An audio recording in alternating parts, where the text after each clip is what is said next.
قل بفضل اللہ وبرحمتہ فبذلك فليفرحوا هو خير مما يجمعون۔ کیا اللہ تعالیٰ اپنے بندے کے لیے کافی نہیں ہے؟ ہائی لائٹ کریں، الیس اللہ بکاف عبدہ، یہ عبد کے نیچے اپنا نام لکھیے اور پوچھئے اسے کیا مجھے اللہ کافی نہیں ہے؟ پھر میں کیوں دوسروں کے پاس جاؤں؟ پھر میں کیوں دوسروں سے مانگوں؟ پھر میں دوسروں کے در پہ کیوں ماتھا ٹیکوں؟ پھر میں دوسروں سے امیدیں کیوں رکھوں؟ میں دوسروں کا خوف کیوں رکھوں؟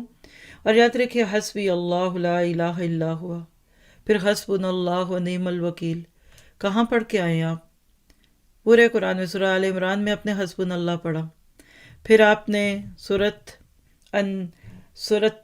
کیا نام ہے اس کا، حضرت یعقوب کا کال سورہ یوسف میں پڑھا، پھر آپ نے حمرہ الاسد کے موقع پہ اللہ کے نبی اور ساتھیوں کا پڑھا۔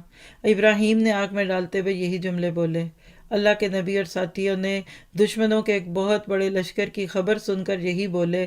تو یاد رکھیں یہ جملہ دو جگہ بولا جاتا ہے، ایک کسی نقصان سے بچنے کے لیے اور دوسرا کسی نفع کو لینے کے لیے۔ آج آپ اور میں بھی یہ دعا کرتے ہیں کہ اللہ حسبنا اللہ و نعم الوکیل، آپ مجھے کافی ہو جائیں اور مجھے اچھی صحبتیں عطا فرمائیں۔ یہ لوگ آپ کو اللہ کے سوا اوروں سے ڈرا رہے ہیں، اور جسے اللہ گمراہ کر دے اس کی رہنمائی کرنے والا کوئی نہیں، اور جسے وہ ہدایت دے سے کوئی گمراہ کرنے والا نہیں۔ کیا اللہ تعالیٰ غالب اور بدلہ لینے والا نہیں ہے؟ تو ہماری ہدایت ہمارے دوستوں کے ساتھ جڑی ہوتی ہے، بے ہدایتوں میں رہیں گے تو تھوڑی بہت جو ہدایت تھی وہ بھی چلی جائے گی، اور کسی ایک ہدایت والے کے آپ کے سرکل میں آنے سے باقی سب بھی سیدھے ہونے لگتے ہیں۔ تو آئیے دیکھیے کہ اچھے دوستوں کی پھر کیا پہچان ہے۔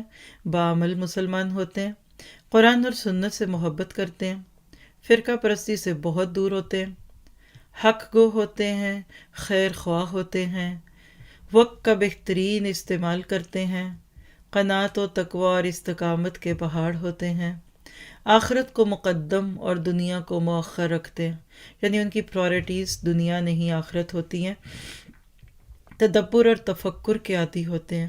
اللہ تعالیٰ میں اپنے دوستوں کے لیے اچھا دوست اور ہمارے دوستوں کو ہمارے لیے اچھی دوستیں بنا دے۔ اور یہ جو جملہ ہے نا علیہ اللہ بکاف عبدہ، اس سے ہٹنے سے آج دور حاضر میں کتنے فتنے آئے نوٹ کیجئے گا۔ نمبر 1، شرک فی دعا شروع ہو گیا۔ اگلی سورت جو آ رہی ہے نا مومن، اس کا مین تھیم اگر الگ سے کر کے دیکھیں نا تو شرک فی دعا۔ جب اللہ کو کافی نہیں سمجھتے تو پھر دوسروں سے دعائیں مانگتے ہیں، پھر اسی سے اللہ کی بجائے لوگوں کا ڈر آنے لگتا۔ کل بتوں سے ڈرتے تھے، آج بزرگان دین کی قبروں سے ڈرتے ہیں۔ ہم سے مطلوب کیا ہے کہ اللہ پہ بھروسہ رکھیں اور توکل کریں۔